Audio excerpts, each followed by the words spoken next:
అండి అందరికీ. ఈరోజు సెకండ్ ఈవెంట్ అండి నాది. వెల్నెస్ కోచ్గా నేను వర్క్ చేస్తున్నాను కదా.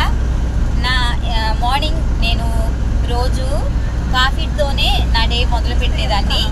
ఈరోజు నేను ఎంటీ స్టమక్తో ఫ్రెష్ వాటర్ అయితే తీసుకున్నాను. చాలా ఆరోగ్యంగా ఉన్నాను దేవుడి కృప వలన.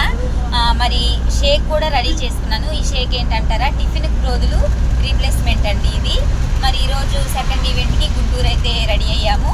అలాగే ఉషా అక్క, అట్లాగే సెల్వమ్మ ఆంటీ, అలాగే వెల్నెస్ కోచ్ లావణ్య మేడం, మా కోచ్ వచ్చేసి దుర్గా మేడం, మేమందరం అయితే రెడీ అయిపోయాము. ఛానల్ని ఆదరిస్తున్న ప్రతి ఒక్కరు కూడా వందనాలు తెలియపరుచుకుంటున్నాను. మీరు ఏమన్నా హెల్త్ ఇష్యూస్తో బాధపడుతుంటే తప్పకుండా మమ్మల్ని కాంటాక్ట్ చేయొచ్చు. మీరు హెర్బల్ నుంచి ఈ ప్రోడక్ట్ని తప్పకుండా వాడుకోవచ్చు. మమ్మల్ని సపోర్ట్ చేయండి, ముందుకు తీసుకెళ్ళండి. అందరికీ ప్రైజ్లను తెలియపరుచుకుంటున్నాను. ఈ జర్నీ హ్యాపీగా ఉండాలని అందరూ ప్రేయర్ చేయండి. Praise lord.